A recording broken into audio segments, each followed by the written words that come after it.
anidən bəyəndiyim bir oğlan mənə yaxınlaşıb söylədi birdən mənim adımdan gedib deyə bilərsənmi qıza?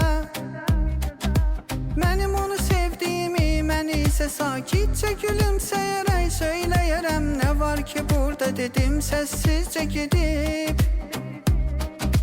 Söylədim əmin gün, qız isə yox deyincə pis oldum nədənsə ancaq yox sözünü.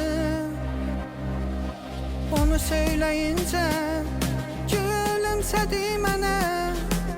Mən isə gözləyirdim onun pis olmağını. Anlamadım onun sevincini mən bir gün mənə. Səni sevirəm deyincə bildim, o da məni sevirmiş xəlvət bir gün mənə. Səni sevirəm deyincə bildim, o da məni sevirmiş xəlvət bir gün mənə.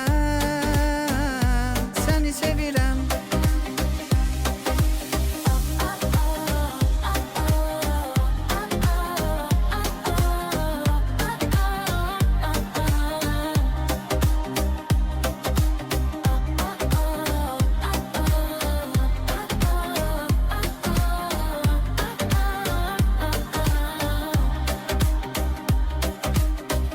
Anidən bəyəndiyim bir oğlan mənə yaxınlaşıb söylədi birdən mənim adımdan gedib deyə bilərsənmi qıza?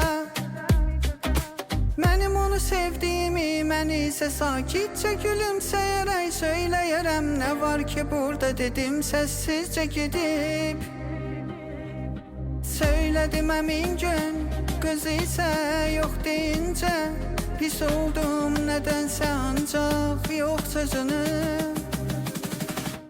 Onu söyləyincə gülümsədi mənə. Mən isə gözləyirdim onun pis olmağını. Anlamadım onun sevincini mən bir gün mənə. Səni sevirəm deyincə bildim, o da məni sevirmiş xəlvət bir gün mənə. Səni sevirəm deyincə bildim, o da məni sevirmiş xəlvət bir gün mənə. Səni sevirəm.